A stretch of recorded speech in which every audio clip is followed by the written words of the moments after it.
So we'll start the Hatha Yoga section with long deep breathing. So if you just come into a standing position for that and just breathe nicely and steadily and gently. Be aware of your breath.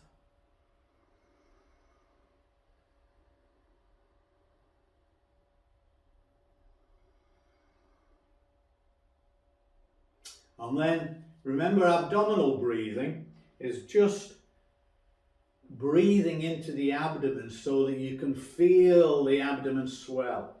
So the base of the lungs here are pushing down and pushing the abdomen out. And then as you exhale, pulling the abdomen right in towards the spine to empty the lungs as far as possible, to get rid of the stale air.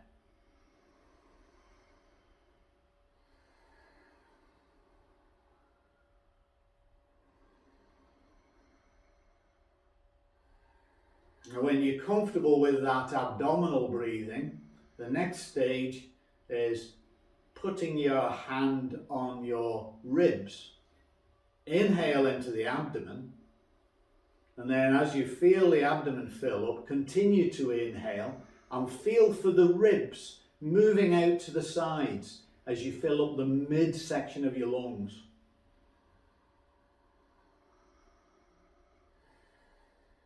And then again, exhale from the top down, feeling the ribs contract, pulling the stomach in towards the spine.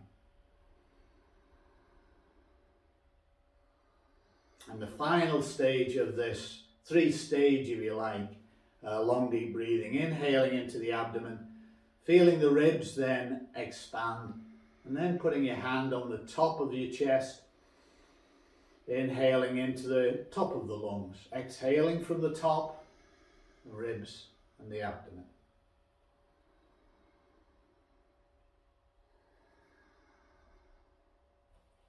Okay, so then let's move on to working the joints, starting at the feet and working all the way up. So let's start by just rolling up onto your toes and the balls of your feet, and then coming down onto your heels and curling your toes up. So up onto the balls of your feet, and then down onto the heels, curl the toes. Inhale up, exhale back down onto the heels. There's a bit of balance involved in this as well. So you're developing the spatial awareness as well as exercising all the little muscles, ligaments, joints that are so important in the feet. And remember that the feet, we don't pay enough attention to the feet, but they are really our basis. Problems in the feet cause problems in the knees and the hips and the lower spine. And then we'll take that work on balance and the ankles a bit further by raising one foot and doing 5 circles in one direction, and then 5 circles in the opposite direction. And then swapping over.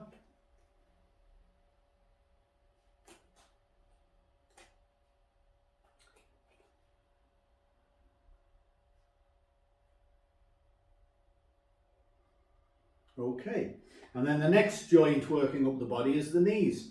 So we do the same exercise in yoga for the knees as we do in Qigong, just protecting the knees with the hands, and then doing 5 circles in one direction and then 5 in the other direction. Nice and steady, take it easy with the knees.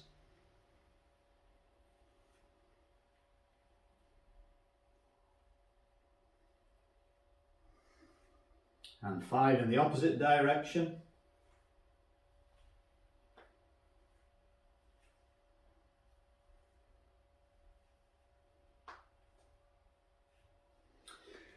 And then we move up to the hips.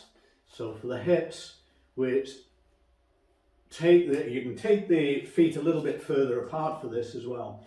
And then 5 circles in one direction and then 5 in the opposite direction.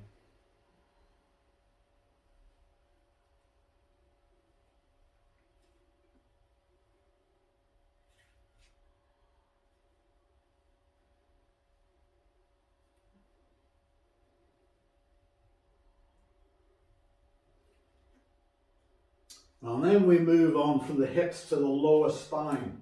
So you can have your feet together for this one. And you don't need to raise your hands onto your head. I'm doing it just so that you can see what's happening with my hips. So you're tilting the hips one way and then tilting the hips the other way. So you're just changing the position of the pelvis, and in so doing, you can feel your abdominals working as you're moving your hips backwards and forwards, but it's really good for the lower spine.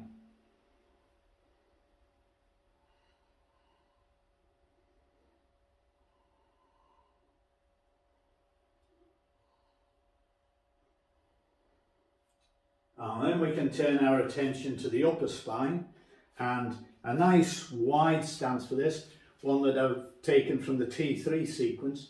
So if we cross the hands and then inhale and bring the arms up into a star shape, and then exhale, bringing the shoulders forward.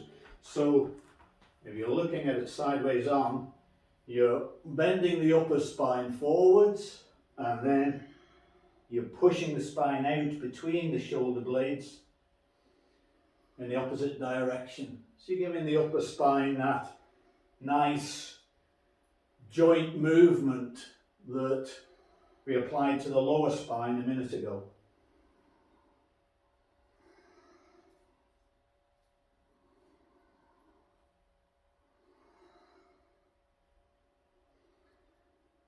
Okay, and then we can turn our attention to the arms and the shoulders.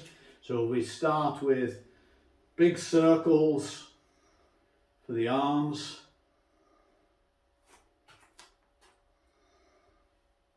And then circles in the opposite direction.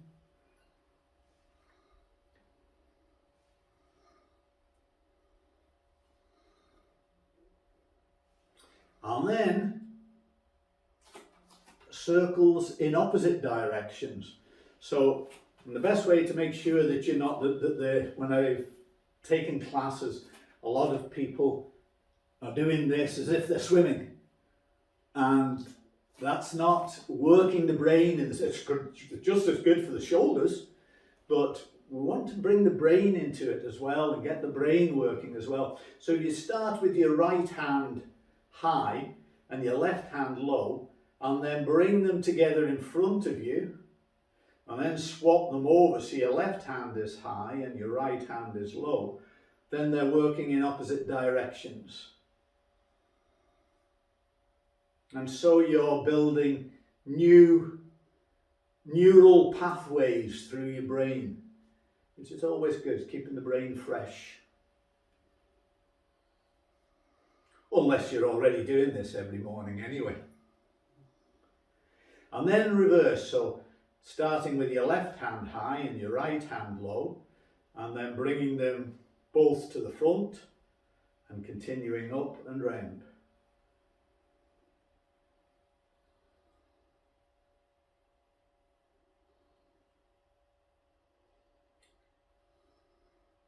Okay, all good fun. And then bring your hands out in front of you and stretch them out wide and then into a fist. Stretch and push them out and pull them into a fist.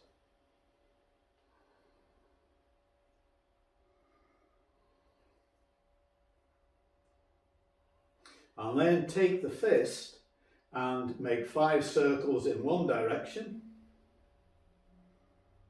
and 5 circles in the opposite direction. Okay, so we've worked our way up through the joints to the neck. So now just turn your head as far as you can in one direction and then turn it as far as you can in the other. We'll just do it 3 times. Inhale into the twist, exhale back to the front.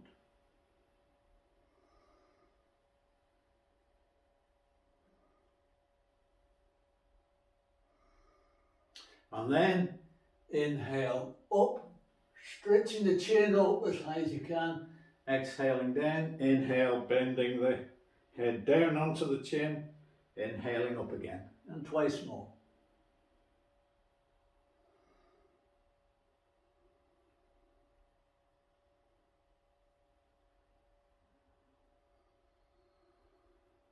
And then just 3 circles, making a loop with the chin.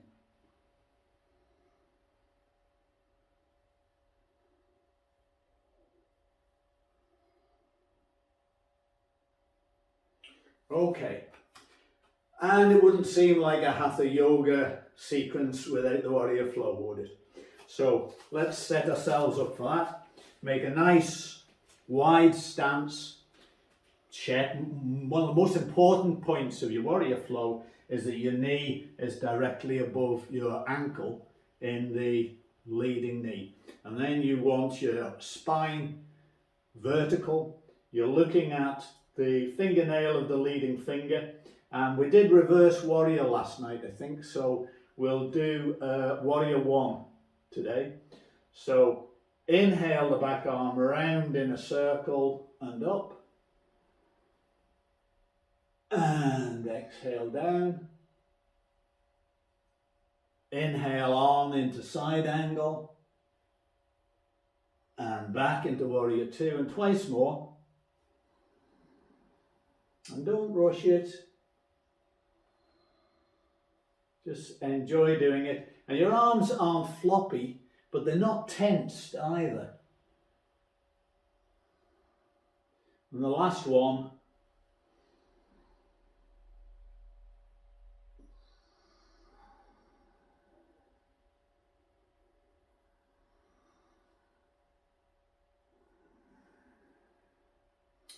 Okay, and then the same on the other side.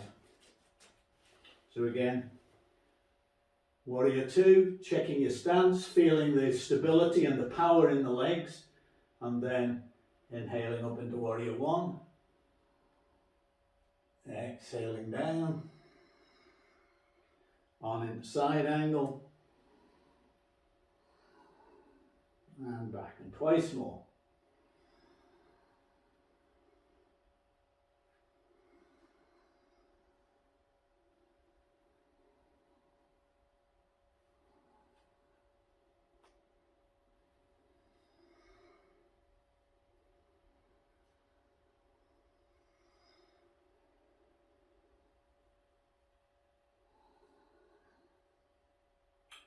Okay, so we should feel nicely loosened up now, ready for a sun salutation. So we'll take it nice and slowly, and I'll be offering some extras to this, which is totally up to you whether you do those extras or not. So just start off with your feet hip width apart, and then inhale both arms up and exhale, coming down, bending your knees the first time you do it certainly, and coming into that standing forward fold, and then bring your right foot back so that you've got that nice stretch and you're in the low lunge. And then from the low lunge, this is where we start to add a few little extras for you. So if you come up and place your hands on your left knee, and you may be content at this stage just with gently rocking backwards and forwards, so you can feel the stretch in your right thigh, you can feel that your right hip's being stretched backwards, and your left heel is being stretched, your left hip is being stretched the other way with your knee coming up. If you want to take it a stage further, you can inhale the arms up into crescent moon, giving yourself a nice back bend. Taking a few breaths there. You can come into a twist, bringing your right elbow onto your left knee, and then bringing your left hand on top of your right hand, and looking up over your left shoulder.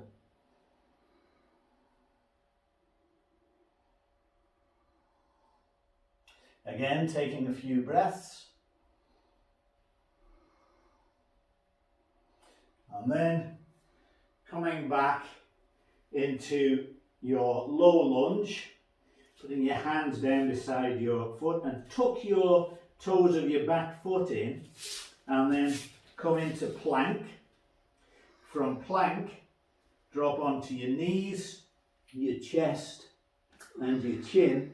Flick your feet out so the tops of your toes are on the mat.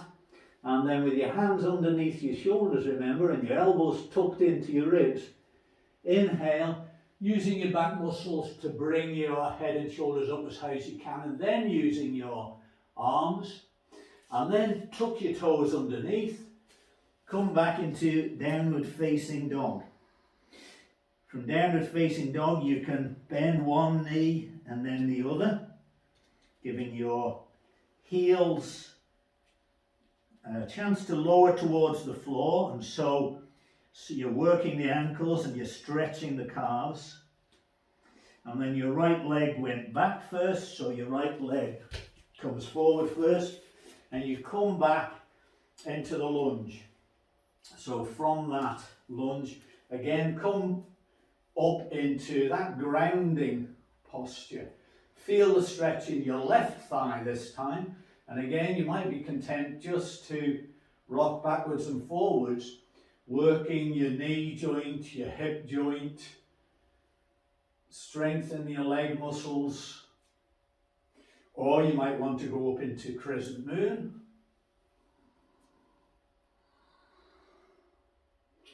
Taking a few breaths there, really bringing the shoulders back, feeling the nice bend to the spine, but not overdoing it. You know what your spine's capabilities are, what your shoulders are. If you have any shoulder problems or back problems, you might want to miss this. And then from here, you're again going into a twist. This time, of course, it's the left elbow coming onto the right knee. And then bringing the palms together, looking up over your right shoulder.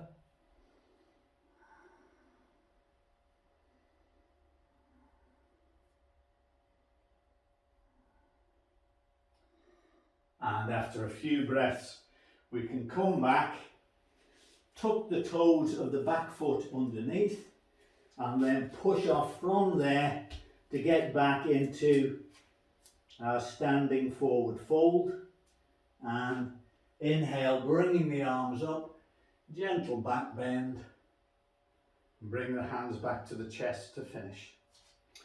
Okay, so time's ticking on, and we haven't done our tree pose. We need a balance. So bring your right heel to your left ankle, stretch up through the crown of the head, find yourself a drishti point, some point to focus on. Hands can be out at the sides, and then if you like, you can just bring your foot a little bit closer so that you're just resting on the toes. You can bring your foot up to the calf, you can bring it above the knee, not on the knee, but above the knee. And then decide what you're doing with your hands. Out to the sides, at the heart or overhead, and 4 or 5 breaths.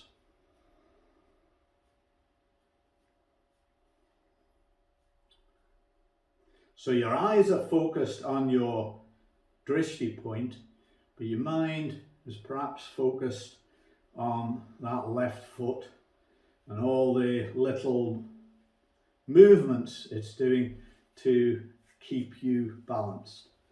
And then coming out nice and steadily, ready to do the same on the other side.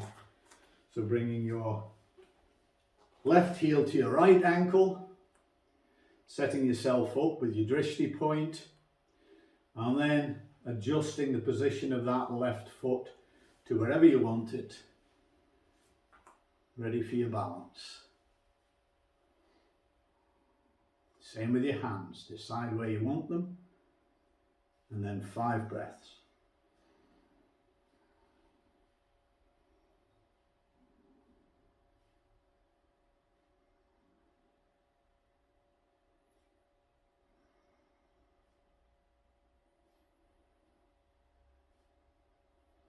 And come out of that nice and steadily, and then just come down briefly onto your backs, ready for your final relaxation. So just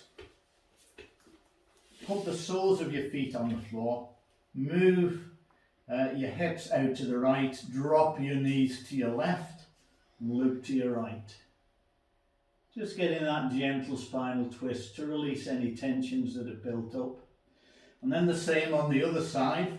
Come onto your back again. Lift your hips, swing them out to the left and drop your knees to the right and loop to the left.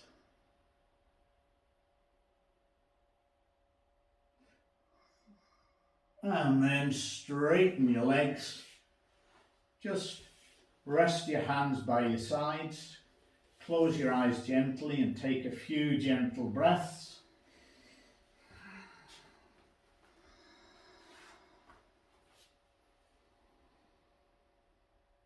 Do a brief body scan. If you see any tensions, release them.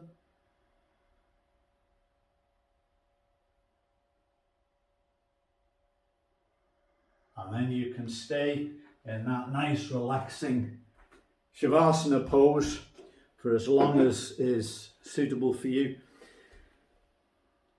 Enjoy that. Thank you very much for joining us this morning. I hope you enjoy those gentle stretches and feel good and relaxed after it.